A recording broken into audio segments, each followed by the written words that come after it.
Movie inaanza, boss lady anamtia kibao mlinzi. Getimana anauliza kosa langu ni nini? Madamu anamwambia ukirudia tena kuuliza swali kama hilo nitakutia ndani. Madamu anamwambia unawezaje kutoa taarifa zangu kwa boyfriend wangu? Mlinzi anasema sio kweli. Madamu anasema kwa hiyo nakusingizia. Akatoa simu ya mpishi Nosa na kumwambia toa password. Mpishi akatoa password. Madamu anamuuliza huyu ni nani? Kumbe mpishi alimchukua video wakati boyfriend wa boss lady anampatia pesa kwa kutoa taarifa kila boss lady anapotoka nyumbani kwake. Mlinzi baada ya kuona hiyo video ikabidi aombe msamaha. Boss lady hakumuelewa kabisa, akamwambia umepoteza kazi na usaibu mtoe nje. Wakati mlinzi anatolewa nje, kuna mchizi anaitwa Buchi, kazi yake kukusanya takataka kwenye nyumba za matajiri. Mchizi akawa anashuhudia mchezo mzima, akashtuka baada ya kusikia boss lady akimwambia mlinzi, nikusaidieje wewe na kulipa 200,000 kwa mwezi alafu unakuwa snitch. Mpishi Nosa anamwambia mlinzi, hebu vua nguo za kazi, bora nimekuchukua na video maana ulikuwa unakataa, so wewe kila akikuuliza madam bosi. Wakati huo mchizi ipo pembeni anawaza 200,000 ni hela ndefu sana kwa mwezi, wakati yeye anazoa takataka analipa 100,000 tu. Kesho yake mchizi akaenda kwa boss lady kuomba kazi, akamsalimia boss lady. Boss lady akamuuliza nikusaidieje? Nosa mpishi ana shobo kinoma noma, akaanza kumuelezea mchizi. Boss lady anamwambia sijakuuliza wewe, hebu rudi jikoni, unaongea sana Nosa. Boss lady anamtazama mchizi na kumwambia unaweza kuendelea. Mchizi anasema nimekuja na shida na kazi za ndani. Boss lady anamwambia Nosa anafanya kazi zote za ndani, nafasi pekee iliyobaki ni mlinzi wa getini tu. Mchizi anasema nitaifanya. Boss lady anauliza umejuaje kama hapa kuna kazi? Mchizi anasema alikuwa anapita kila nyumba na kuulizia kazi. Boss lady anasema basi haina shida, utakaa kwenye nyumba za wafanyakazi huko nje, utafanya kazi, utakuwa na siku moja tu ya mapumziko kwa ajili ya familia. Na kuhusu mshahara, mchizi akadakia mshahara wowote kwangu ni sawa. Boss lady akamuuliza wowote? Mchizi akasema ndiyo madam. Boss lady akamuita Nosa amwelekeze mchizi majukumu yake. Mchizi akaanza kazi. Jioni akamfungulia boss lady geti, akachungulia nje ya geti na kumuuliza madam, gari lako liko wapi? Boss lady anamwambia kiukweli lile gari lingekuwa binadamu ningelipiga sana. Mchizi anauliza nini kimetokea? Anasema gari langu liliharibika ofisini, nikaita mafundi wakalitengeneza, ile natoka nje tu getini likaharibika tena, ikabidi niliache. Mchizi anasema sio vizuri kuliacha gari nje. Boss lady anamwambia kwa hiyo ulitaka nilibebe kichwani? Mchizi anasema sina maana hiyo, vipi naweza kuliangalia? Boss lady anamuuliza na wewe ni fundi? Mchizi anasema najua baadhi ya vitu kwenye gari. Boss lady akamwambia basi sawa, ila nakuomba usiharibu chochote. Mchizi anasema usiwe na wasi. Boss lady akamkabidhi funguo ya gari. Baada ya muda mchizi kweli akarudi na gari likiwa zima. Wakati anataka kupeleka funguo kwa boss lady, Nosa akamzuia na kumuuliza unaenda wapi? Mchizi akamwambia naenda kwa madam Sonia. Nosa akamcheki kisha akamwambia unaenda kufanya nini? Mchizi akamwambia naenda kumpatia funguo ya gari. Nosa akamchamba sana mchizi na kumuuliza itakuwaje umeingia kwa madamu ukamkuta na taulo tu akijifuta maji? Je, utafumba macho yako au utafanyeje? Mara boss lady akashuka kutoka juu akimkuta Nosa akiendelea kumchamba mchizi. Boss lady anamuuliza umefanikiwa? Mchizi anamwambia ndiyo, nimelipaki hapo nje. Boss lady anamuuliza umewezaje? Mchizi anasema usijali madam, lilikuwa tatizo dogo tu, kwa hiyo nimelirekebisha. Mpishi Nosa akamwambia boss lady, huyu anakudanganya, amelipeleka kwa fundi kisha akalileta hapa, anajifanya amelitengeneza mwenyewe. Mimi namjua vizuri sana huyu, anajifanya anajua kila kitu, hivyo kuwa naye makini. Boss lady akamwambia kama umemaliza kuongea, vipi chakula changu ushakiandaa? Nosa anasema tayari madam, kipo mezani. Wakati yupo sebuleni, boss lady anastuka kumwona boyfriend wake Lexi aliyemkataa kwa kumfuatilia sana kama mtoto mdogo anaingia. Lexi anamuuliza unaendeleaje? Boss lady anamwambia umefuata nini Lex? Lexi anamwambia sahau mambo yaliyopita. Boss lady anamwambia nishakwambia it's over. Lexi anamwambia inawezekanaje ukaamka tu na kuvunja mahusiano? Boss lady Sonia anacheka sana. Lexi anamwambia mimi ndio nilianzisha mahusiano, hivyo mimi ndio na haki ya kuyavunja haya mahusiano. Mlembo anasema haina shida, naomba utoke nje. Lexi anasema siendi popote na kukaa kwenye sofa. Mlembo akaona isiwe kesi, akamuita Buchi mlinzi wa getini. Buchi akaja haraka. Mlembo akamuuliza imekuwaje umemuingiza huyu mwanaume kwenye nyumba yangu?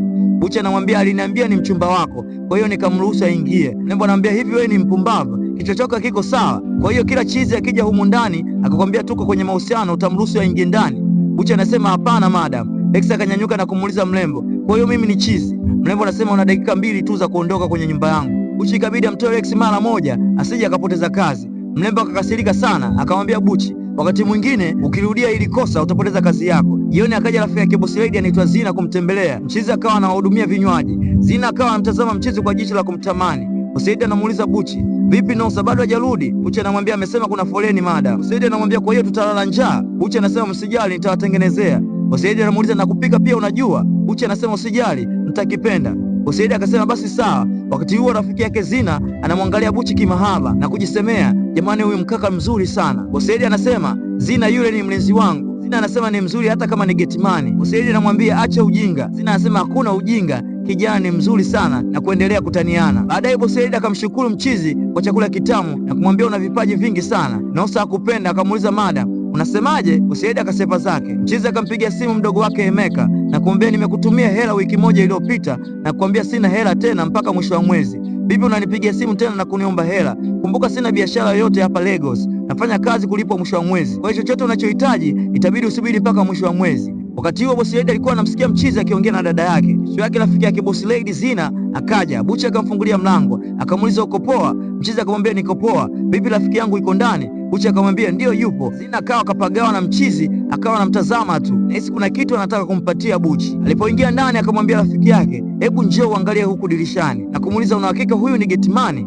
Bosi Lady anamwambia Zina, una maana gani? Zina anasema huyu kaka ni mzuri, anastahili kuwa getimani. Hebu njoo ujionee mwenyewe. Bosi Lady ikabidi naye anyanyuke ajionee maneno anayosema Zina. Bosi Lady akaangalia akaona rafiki yake kweli kachanganyikiwa. Kisha bosi Lady akakaa kwenye kochi na kumwambia Zina, ukiachana na Buchi kuwa getimani, nimemsikia akiongea na simu na mdogo wake, hana hela ya kumpa. Wewe unadhani atakupa nini huyo? Zina akamwambia bosi Lady, yule kaka ni mzuri, ukiniletea wanaume wako wote unaowakubali, mimi yule nitamchagua mara 1000. Bosi Lady akanyanyuka na kwenda chumbani, huku Zina akanyanyuka na kwenda kumchungulia mchizi dirishani. Bosi Lady anarudi sebuleni, anashangaa Zina amuone, kumbe Zina tayari kafuata mchizi nje na kupiga story. Anataka kukaa kwenye kochi, ndipo anagundua Zina yuko nje na mchizi, ikabidi na yeye aende dirishani na kuwachungulia wanaofanya. Mchizi akawa anamfundisha Zina kucheza pool table huku akipiga story, wakati bosi Lady akawa anaangalia tu. Kisha akamwita rafiki yake Zina. Zina akamwambia mchizi, rafiki yangu kasharudi, ngoja niingie ndani, nimependa sana stori zako. Mchizi akamjibu na mimi pia madam. Zina akamwambia tafadhali usinite madam, sawa?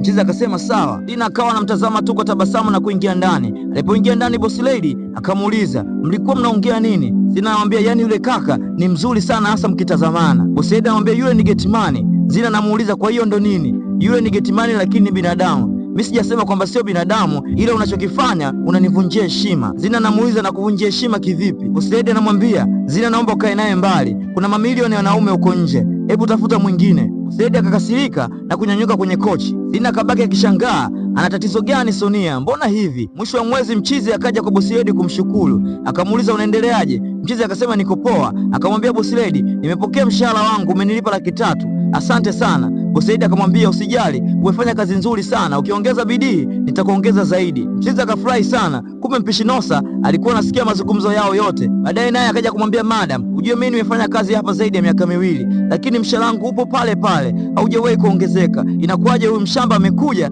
hata miezi hana, mshahara wake mkubwa kuliko mimi? Kitu gani kinaendelea? Bosi Lady akamwambia Nosa, huyo kijana unayemzungumzia anafanya kazi zaidi ya majukumu yake, anaosha gari, anafua nguo zangu, lakini pia anapika. Nosa anamwambia haya yote unayosema mimi nilishafanya kabla. Bosi Lady anasema vyote anavyofanya anafanya mwenyewe bila kuambiwa na mtu. Nosa anasema basi sawa, na mimi kuanzia leo nitafanya vyote bila kuamrishwa na mtu, nadhani mshahara wangu utaongezeka, si ndio bosi? Bosi akamjibu ndio. Jioni bosi Lady anarudi nyumbani akiwa na rafiki yake Zena. Wanapiga honi, mchizi asikii, yuko kwenye mawazo tu. Ikabidi Zina ashuke kwenye gari na kuja kumshtua, ndipo mchizi anazinduka na kwenda kufungua geti. Bosi Lady aliposhuka kwenye gari akamuuliza mchizi, nimekulipa jana mshahara, vipi mbona hauko sawa? Mchizi akamwambia nisamehe madam. Bosi Lady anamwambia sitaki urudie hili kosa na kuingia ndani. Baadaye Zina akatoka nje na kumfuata mchizi, akamuuliza una matatizo gani? Mchizi anasema niko sawa. Zina anamwambia hautaki kunidanganya, hebu niambie shida ni nini?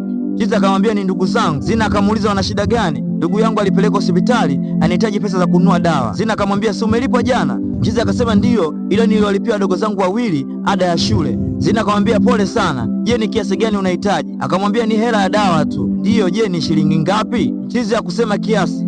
Zina akaingia mfukoni na kutoa pesa na kutaka kumkabidhi. Mchizi akakataa kuzipokea. Zina anashangaa kwa nini hutaki kupokea na una shida? Zina akasema basi chukua, ukipata hela utanirudishia. Ndipo mchizi akazichukua na kumshukuru. Kisha Zina akarudi ndani kwa rafiki yake Sonia. Bosi Lady akamuuliza Zina, umefanya nini huko? Zina anamuuliza kitu gani? Bosi Lady akamwambia nimekuona ukimpatia pesa getimani wangu. Zina anamwambia yani yule mkaka ni mwanaume wa kujivunia sana, anastahili kuwa na mwanamke yoyote, hana tamaa. Bosi Lady anamwambia kwa hiyo umempa pesa kwa sababu ya mvuto wake? Hapana, ila ameniambia mdogo wake anaumwa na anahitaji dawa, kwa hiyo nimemsaidia. Vipi kuhusu hela niliyompa? Zina anamwambia wadogo zake wote wanamtegemea yeye, kifupi mchizi na majukumu anategemewa. Bosi Lady anamwambia Zina, siku nyingine ukitaka kumsaidia niulize kwanza mimi. Zina akashangaa kisha akampigia saluti. Zina anamwambia mbona umekuwa hivyo sasa? Bosi Lady anasema unawezaje kumpatia pesa mfanyakazi wangu kirahisi tu. Kisha wakatupiana mito, wakaendelea na vibe lao. Baada ya rafiki yake kuondoka, akamuita mchizi akamwambia, hakuna kitu nakichukia sana kama kunivunjia heshima. Mchizi anauliza, je, kuna kosa lolote nimelifanya? Nimeona kilichotokea. Inakuwaje unazunguka kila sehemu na kumwomba rafiki yangu pesa kwa sababu ya matatizo yako ya kifamilia? Mchizi anamwambia boss lady, hapana, nilikuwepo sehemu yangu ya kazi. Alikuja na kuniuliza kwa nini hauko sawa, ndio nikamueleza juu ya ndugu zangu. Akataka kunipa hela, nikakataa. Nipo akanisisitiza nichukue, nitapopata hela nimrudishie. Kwa hiyo madamu siwezi kudanganya kwamba ndugu zangu wanaumwa. Boss lady akamwambia, mimi ni bosi wako, unatakiwa unione mimi kama una matatizo. Mchizi anasema sio vizuri, umenipa mshahara wangu jana tu na leo nikuombe tena hela, ila usijali, naweza nikamrudishia pesa zake. Boss lady anamwambia basi baki nazo tu, ila siku nyingine naomba unione. Kesho yake boss lady anatoka kazini. Baada ya kushuka kwenye gari, akapiga hatua mbili tu akataka kudondoka. Mchizi akamwahi na kumshika, kisha akambeba na kumpeleka chumbani kwa boss lady na kumfunika na shuka vizuri.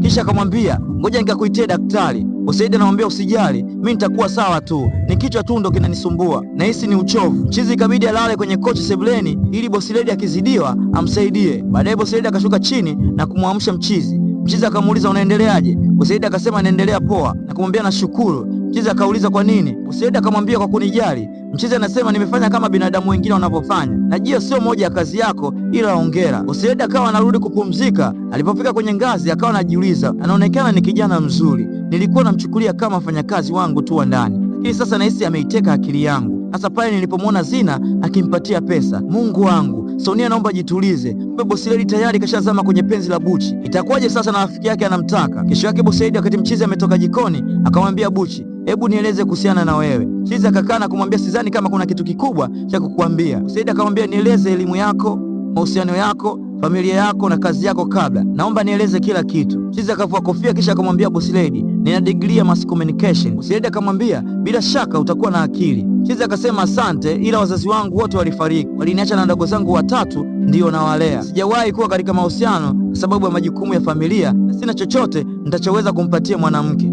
Kwa hiyo nimeamua kuwa single. Na kuhusu kazi yangu kabla, nadhani utakuwa unaijua. Boss lady anasema hapana, sijui. Mchizi anasema ina maana hukunitambua nilipokuja kuomba hii kazi. Boss lady akamuuliza ina maana siku ile ilikuwa siku ya kwanza kuonana? Mchizi anasema mimi ndio yule kijana niliyokuwa anakuja kila siku asubuhi kuzua takataka. Takataka? Boss lady akashangaa. Boss lady anamtazama Mchizi, anashindwa kuamini alichokisikia. Kesho yake boss lady anamwambia Zina, unamkumbuka yule kijana aliyokuwa anazoa takataka, yaani uchafu kwenye hii nyumba? Zina anasema haiwezekani. Boss lady anamwambia akasema mwenyewe, na amesema alikopo nje wakati namfukuza yule mlinzi snitch, ndipo alipoamua kuomba kazi. Zina akasema okay, nafikiri kuna kitu cha upendeleo kinakuja kwangu. Boss lady anamuuliza una maana gani? Zina anasema inaonekana ni maskini sana, na huyo ndio mwanaume na muhitaji, mtu ambaye nitamtengeneza na kumkuza mwenyewe, kwa sababu wanaume wote waliokuwa wanashindana na mimi tuliachana. Huyu atakuwa mwanaume wa kwangu peke yangu na atakuwa msikivu kwangu na hata kuwa na tatizo. Boss lady akacheka na kumwambia rafiki yake, kwa hiyo unataka kuwa na mahusiano naye? Zina anamwambia boss lady, ndio nataka. Tushakuwa na mahusiano na wenye pesa na ushawishi, tumefika nao wapi?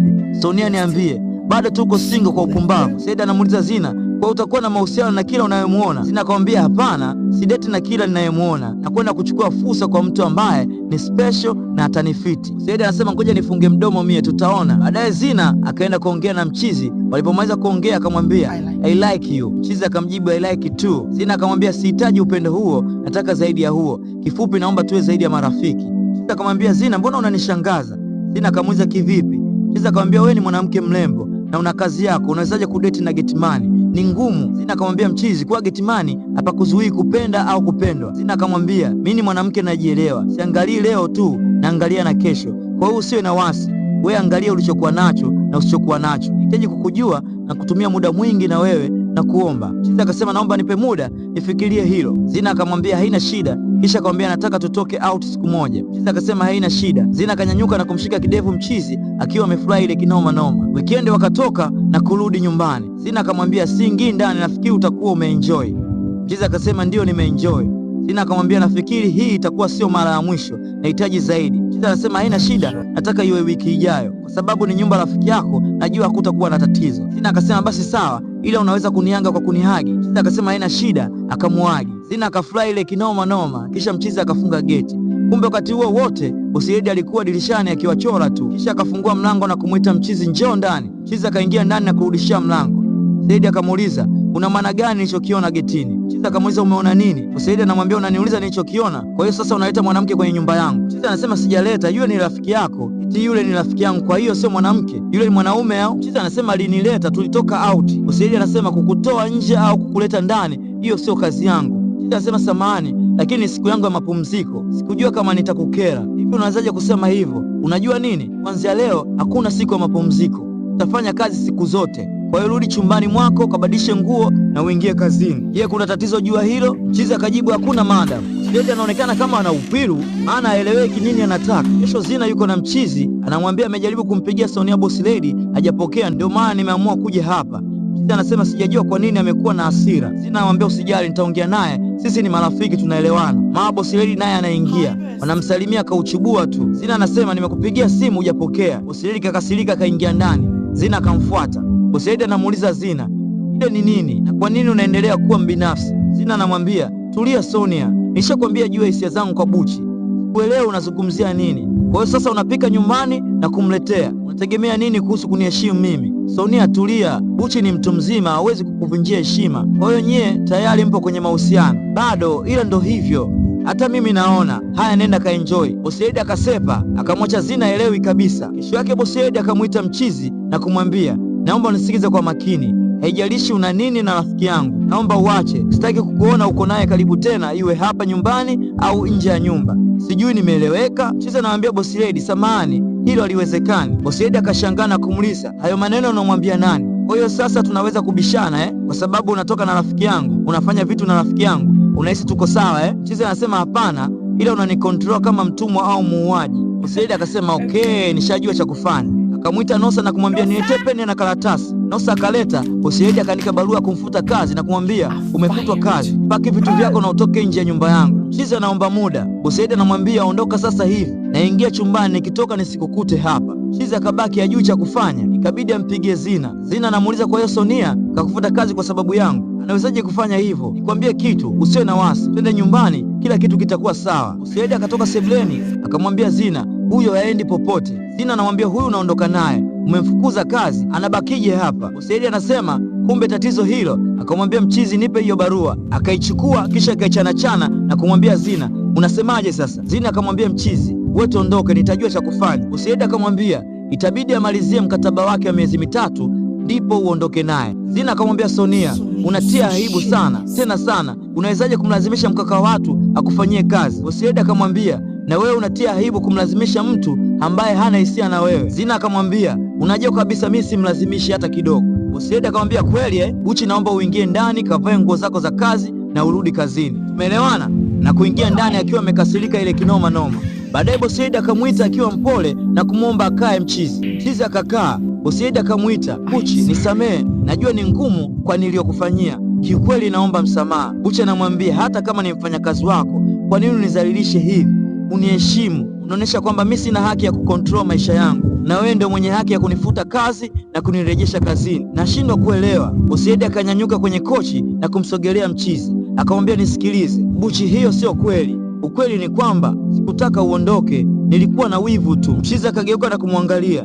Boss Lady anasema niliumia ulipotaka kuondoka na kwenda kwa rafiki yangu. Mchizi anasema wivu wa nini sasa? Na kwa nini uwe na wivu? Boss Lady anamwambia tazama uso wangu, nimezama kwenye penzi lako, nimejaribu kujizuia lakini nimeshindwa. Boss Lady anasema kadri ninavyojizuia ndio nazidi kukupenda. Kisha akamwambia ni sawa, kama utaendelea na Zina nitakuelewa, ila nimelizika kukwambia hisia zangu. Mchizi akamtazama Boss Lady, ikabidi anyanyuke na kumwambia samahani, kisha akaondoka. Boss Lady akajua tayari nishamkosa. Boss Lady asubuhi akawa anaenda kazini, akashtuka kumwona Mchizi anamsalimia za asubuhi madam. Boss Lady akamwambia kumbe bado hupo? Mchizi akasema ndiyo. Boss Lady akasema nilijua ushaondoka. Mchizi akamwambia kwa Zina? Hapana. Mchizi anamwambia Boss Lady najua Zina anipendi, anataka mtu wa kumcontrol. Mchizi akasema tayari nishalifanyia kazi ombi lako. Boss Lady ana wasiwasi, akataka kuingia kwenye gari. Mchizi akamshika, alipomwangalia usoni akampiga bonge la kisi, kisha wakaangaliana. Boss Lady akatoa tabasamu. Mchizi akamwambia nitakuona baadaye ukirudi. Boss Lady haamini, ni tabasamu tu. Kisha Mchizi akamfungulia mlango wa gari na Boss Lady kuingia na kuondoka. Jioni aliporudi Boss Lady akamwambia